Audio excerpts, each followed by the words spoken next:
now. Yes. So yeah, we can see the players are ready. And here we go. Ma Yongshun on the left against Bong Kim Fat. Fourth player on the left of the rankings as they up against the 125th player.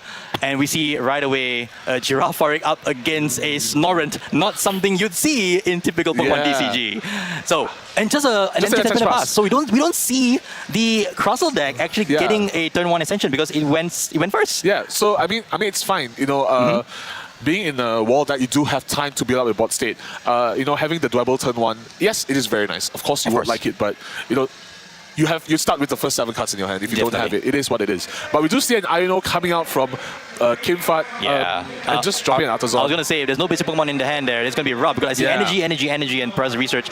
Artazon giving Kim Fat at least something to play with. Yeah. I would assume he's going to go for either an Impidimp or another Snorunt, depending on what he's looking to set up. If Kim Fat is able to sniff out what this matchup is, he might just be holding back on the Marnie Grimmsnarl. Yeah. We see here his first deck search, looking through all the basic Pokemon options. Monkey Dory, Snorunt, a couple Snorunts there, a Dwebble as well. So it was actually the other way around, by the way. It's give me a second. Is that?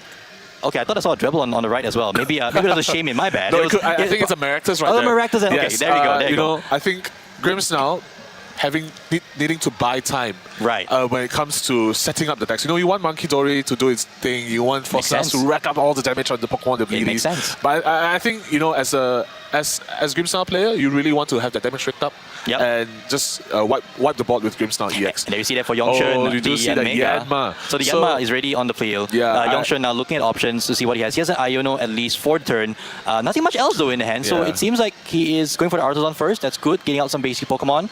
Do you go for the Dwebble in this situation now? Or if you don't see an Impidimp, just assume that your opponent is not going to have a Marnie's Grimmsnarl anytime soon. So perhaps set up another Yanma? You know, anything could do. I think, he's going for the Yanma. I don't think Yongshun wants to go for the Iono this turn because, you know, Kim Fat didn't really do anything last turn. It could be just a dead hand right now. Yeah, he just Artazon for Monkey Dory and that's about it. So if I'm Yongshun right here, I might go for, you know, just a safe play. I just not play any supporters because there's nothing much to do at this turn. You know, we do see quite a not a very good hand coming out from Kim Fat. No, not at all. I think it's 2 Luminous, which is quite painful. I think, and something not very usual as well. If you think about it, being played in Grimmsnarl, I don't think it's mainly for the fact that he has access to. If not mistaken, he also wants to use the Frostlass attack as well. So I think he's giving himself out to multiple different attackers. So you'll see 1 or 2 Luminous energy as well. So yeah, Kim Fat here eyeing up the Maractus, considering to go for the stall play right now. We should also say that for Yongshun on the left, he actually missed an energy attachment. He only had 1 energy from the first turn on that Giraffe, and that's about it. How do you think this will play? We do see a very slow start coming out from both sides. I think. So I think right now where Kim Fat is probably just thinking, what I grab from the Artazon is taking a while. Do I get the Impidimp? Do I get the Maractus? You know, do I want to play it safe? Or do you want to play? Do you not want to play? You know, play safe, take the risk of just benching Impidimp and potentially have the Grimmsnarl. Just taking over the bot state. Yeah, you know? he's checking out for all the evolution line though on Kim Fat's side of the field. So maybe planning. But no, we see another Monkey Dory onto the bench. Nothing much else. So here's an Arven. So I believe that at least the Arven will be able to get him the Body by Puffin and the TM Evo. So he's likely going for, let's see now. So I think you would like to, ideally, you would like to have 2 Frostlass Evo'd up. But I think in this case, Kim Fat just has to go with 1 Frostlass and 1 Impidimp, which is not very bad. I think just having the Frostlass taking the damage right now, so you can just monkey Adrenaline Brain it back to the opponent. I think it's a lot of value right there, having this early. So, and just want to call out as well, Yongshun early could have had an attack with the Giraffe, with dual hit but decided not to do it because he knew that Kim Fat would have access to the damage to be thrown back with the Monkey Dory's Adrenaline Brain. So now we do see here the TM Evolution, the card on your screen here, being able to search your deck for 2 Evolution Pokemon for a couple of bench Pokemon essentially as evolving up. So we see the Snorunt immediately going into a Frostlass and an Impidimp going into a Mogrim. So a good turn there for Kim Fat, maybe 1 turn delayed, but here comes the damage from the Frostlass ability, which now will essentially put Yongshun on a clock, so to speak, because the damage will pile out fast and Adrenaline Brain will be a threat. But we do see a Hilda coming up, I think. Yeah. I think Yongshin just wants to go for attacking right now, you know? It probably is. So if you're able to get the Yanma into the active, the Yanmega is able to accelerate energies. Yanmega EX here able to accelerate energy to itself. The ability name, Buzzing Boost. Yeah, something we have not said, you know, before, I think. So Buzzing Boost, so what Yanmega's ability does, Buzzing Boost, when Yanmega goes from the bench to the active spot, you can search your deck for up to 3 basic grass energy, attach them to Yanmega EX. So, you know, a self-accelerating tool, you're getting energy on board, which is quite a common Crustle problem. Yes. It is very hard. I mean, you were relying on Crispins and Turbo Energize to get your deck running. So I think Yanmega is such an interesting card to use to really boost the energy acceleration, just have energy on board, because Jet Cyclone, alongside with doing a 210 damage, you are moving 3 energies back to a bench Pokemon. So bench Pokemon, which, you know... It conserves your energy, spreads your energy out. Exactly. The good thing here was Yongshin was able to use that Jet energy to move the Yanmega EX from the bench into the active, also preserving 1 energy from the Girafarig. So now Yongshin is, you know, probably contemplating an attack here, likely going for the knockout on the Snorunt in the active. And now Kimfat is on a clock, because as long as Yongshin is able to move between these Yanmegas, or Yanma and Yanmega at this stage, he will be able to get attacks off that Kimfat would have an answer to at this point. So here comes the attack. Oh, is it just passing? Yeah, I think he just passed because he's not wanting to get energy onto a lone Yanma on the bench. I don't think, you know, you don't want to attack as well because you're going into a counter catcher range. Maybe. And Yongshin didn't play any support other than Hilda. So very good top deck coming out from Kimfat. Yes. Getting a second Frost Blast is such a key thing to get. You know, just having the second ping really racks up the damage for Monkey Dory to utilize Adrena Brain. And here comes a Iron Bundle. So you play Iron Bundle, I can play Iron Bundle. So, the question for you. If you're Kimfat, would you evolve into a Mani's Grimmsnarl? I mean, why? Why would you do it? There's no reason for it. I think Kimfat now, so here comes a Hyper Blower, going to mess around with Yongshin's board a little bit. And you can see time is actually running down pretty fast here. Yongshin promoting the Girafarig, wants to keep the Yanma and the Iron Bundle safe from harm. Kimfat now has an opportunity to either, you know, attach the Luminous Energy to the active to get some damage in with that Frost Blast, or just say, you know what, I'm contented. I can just, you know, get more damage on the board thanks to the double Frost Blast now, and I'll just sit and wait until you blink, Yongshin. It's interesting to see these two decks up against each other. I don't think it's a very common matchup for what it's worth. We do see Luminous there. Just so you know, we can also use Mind Bend with the Luminous Energy, so that's one other alternative as well. So I think it's not just the Frost Blast. Such an interesting matchup. I think you would rather just go for Monkey Dory right now. Establish a Monkey Dory because it eats up an energy attachment. I think you just want to ping the Yanmega over and over again until it's in Grimmsnarl range. And that's what's happening right now. Yes, so that's what is happening right now.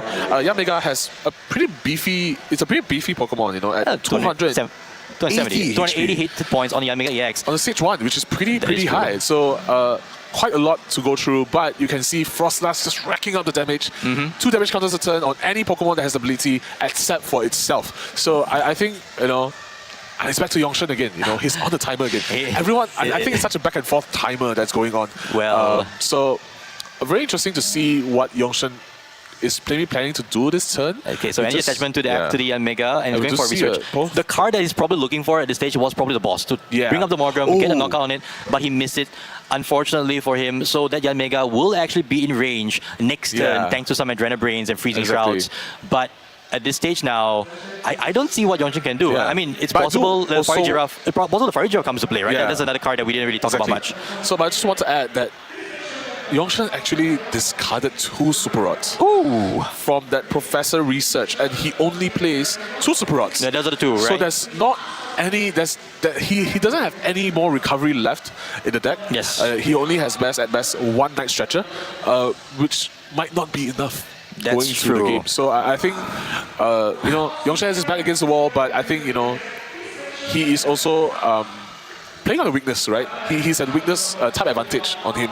So if Grimmsnarl comes out, he can deal with that Grimmsnarl immediately. But well, if it comes out, because Kimfat right now doesn't need anything at this stage. We also don't see the second Yanmega EX yet for Yongshin, so he's still toying around with what to play. He does have a boss for next turn, so he will be able to get the Morgrem. We do see the Fire Giraffe EX come down. That is, after all, another wall type card, being able to protect itself with against basic Pokemon EX. But we don't see that from Kimfat. Dirty B might be interesting, able to snipe 30, so some of the damage if Kimfat leaves it on the wrong place might be huge here. So we do see a Jet Cyclone coming up out from Yanmega. I'm not sure where do you want to attach this energy. I mean, it should go on the Yanma, right? Yeah, so the Yanma probably. Yeah, only the Yanma would make sense. So Yongshen will take the first prize of the game here. Yeah. And here come the Freezing Shroud ticks. Well, one, I should say. But yeah, one. It will put the Yanmega EX in the active within range of a Grimmsnarl. And we see it in hand there for Kimfat. The question is, will you risk it with that Yanma on the bench? We see the prize cam here, which we kind of miss. Nothing too crazy on both sides. However, Kimfat does have the Ursaluna EX right at the top there with the Ants plan. So those cards might be interesting to not have access to, considering that he's not going to be trying to use any Grimmsnarl so early. That said, Ursaluna is also a little bit, I would say, short-handed here because he won't be able to knock out or damage the Furry Giraffe. So a lot of awkwardness here for Kimfat. He has to try and navigate the situation. Probably now looking for another Impidimp, I should say. It could be an Impidimp or maybe even an extra Monkey Dory. It's possible. I think if I was Kimfat here, I would try to establish Frost Dust again. I think Yongshen not having any Monkey Dory, he does play one Monkey Dory in his deck. But having no Monkey Dory on play right now, I think Kimfat can really capitalize on this and just try not to. He has so many energies in play. Well, okay, so it could be a counter catcher on the Fiery Giraffe EX. No, he doesn't need to right now because if he evolves into Grimmsnarl EX right now, double Adrenaline Brain onto the Yanma with Grimmsnarl's EX attack, he will be able to take 3 prize cards in total. So it's actually a pretty interesting situation if Kimfat can see the line. That's true. Oh, hang on, maybe not. Let me think here because your Yanmega is he's probably 10 short, I think. Yeah. Because he won't be able to damage the Yanmega enough if he's going to go after the Yanma. So maybe just put the Yanmega into a 10 damage range for Frost Last KO. Yeah. I don't know. It's. I don't think you want to. I don't think as Kimfat right here, you don't want to really use. Oh, there is a TM Devolution coming out from Kimfat right now. I don't think you really want to use Grimmsnarl this turn. No, it's probably not the best turn right now for it. But if you don't do it now, this Morgrem will probably be going down anyway. So. I like the thought process here for Kimfat. I think he's going to go with the Secret Box was played. One of the better ace specs or one of the best ace specs for setup decks right now. Being able to grab an item, a supporter, and a tool as well as a stadium. So a lot to grab here. Kimfat going for the air balloon in place of the TM Devo, saying I probably don't need the Devo right now. And do we see the Spike Boot? Yep, we do see it. Probably going to grab himself another Impidimp. He has a Grimmsnarl already in hand. I do suspect he'll go for the Impidimp here to at least set up a backup one. He's secret boxed away. He's secret boxed away the Grimmsnarl. You're so right I think a new Grimmsnarl coming out. Yep. But Spike Move, I think is such a strong stadium for Mani's Grimmsnarl. Being able to search out, it's like you're guaranteed the Mani's Grimmsnarl in the secret box. You can get rare candy plus Spike Move plus Iono and a tool, to really just go aggressive with turn 2 or turn 3 Mani's Grimmsnarl. And here we see Shadow Blooded here coming up. No, not yet. About to see Shadow Blooded from Kimfat, attaching the air balloon. The punk up ability from Mani's Grimmsnarl was used to grab 2 basic dark energy from the deck. Kimfat also setting up the 3rd Monkey Dory, and here is an Iono as well. So a lot of cards here being played from Kimfat. I think a very good turn overall. Definitely. Getting a Mani's Grimmsnarl set up, multiple Monkey Dories ready to hurl back damage across onto Yongshen's field. And if I'm Yongshen, I'll be pretty cautious over my next turn, and I'm hoping that this Iono here doesn't derail my game plan. Will we see anything else from Kimfat? It doesn't seem like it. Yeah. I didn't see anything from the hand there, and it's likely going to be just an attack here for 180. So, well, Kimfat is not used any Adrenaline Brain, so here comes the Adrenaline Brain first. So something interesting can be done right here. I think. We're really sorry to interrupt you, but we're already seeing the plays here for Kimfat going after the Yanma. So the Yanma will be at 30 hit points left, just enough for Shadow Bullet. So he's not taking a knockout on the Yanmega though. So the Yanmega EX will survive one more turn, if I'm not mistaken. For 180 plus 80, 260, we'll be left with 10 hit points left going into Yongshen's turn. So it's we do see. Yep, the 3rd Monkey Dory. Yes, the third Monkey Dory. So a 3-prize turn coming out here from Kimfat, beautifully done by him. I keep thinking he went for an Impidimp. I don't know why, but it was the 3-prize turn. The secret box, but it's fine. We do see such a strong turn coming out from Kimfat. Indeed. I go to 5. He takes out the 2 threats that is threatening his board state. So now Yongshen is left with almost nothing to work with. There is nothing Just there. a Fire Giraffe with no energy and a lone Iron Bundle in the bench. So I'm not sure what Yongshen can do from Gulf. do from here? Because his hand isn't looking too good as well. We talked about the fact that Yongshun had the weakness ability, but I mean the weakness advantage, but not having the Yanmega EX on that turn was crucial for Kim Fat to take the double knockout for 3 prizes. So the only saving grace here for Yongshun is that he's still not out of it totally, but it doesn't look good when you have no way of getting rid of this Marnie's Grimmsnarl. And here, a boss order to bring out the Frostlass is probably just a stall play. The game, no, knowing Kim Fat already committed the air balloon to the Grimmsnarl, maybe hoping he does have another one. Here comes the Ogerpon. The Cornerstone Mask Ogerpon is interesting. It does prevent damage on it from Pokemon with abilities. And guess what? Every Pokemon on Kim Fat's side of the field has an ability. But it also gets pinged by Freezing Shroud. So it's only a matter of time that before it the gets, damage adds up. So this is rough here from Yongshun. He does still have a little bit of time, but if Kim Fat has the cards, this might be an upset here from the 125th seeded player up against the 4th seed. So here, more damage on everything with Freezing Shroud. So such a good combination of cards, it right? Is, Frostlass plus Monkey Dory. We did see it doing well in Master Ball League. It did, yes, it with did. Frostlass, Monkey Dory, and Badoo. Such a strong outside, but we do see the turn going over to Kim Fat right now. I think he just wants to play it safe. Maybe attach the energy to Frostlass and just retreat it and just start hitting again with That's what we see here. So retreating into the Marnie's Grimmsnarl, back inactive to do another Shadow Bullet, racking up more damage. It will also take a knockout on the Iron Bundle this turn probably to put him down to 2 prize cards. And it's just 1 attack away from taking this win and booking his spot in top 64. So here comes the Adrenal Brains, 1 onto the Iron Bundle. I would presume another 1 onto Iron Bundle as well to put it at 100.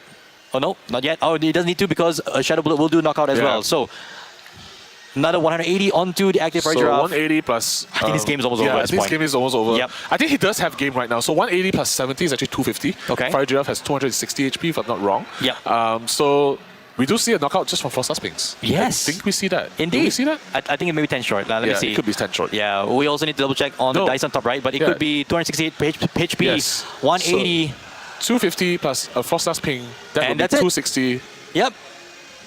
That should be it. That's it. And that's it. We have a winner. Bong Kim Fat books his place in the top 64 here against Ma Yongshun. The Yanmega Crossel will not see top 64, unfortunately. But I think commiserations to Yongshun as well for bringing such an interesting deck. You know, we do see the really good Yanmega just really turboing through with Buzzing Boost. So I think, you know, congrats to him for making top 1 today. I think it's no easy feat.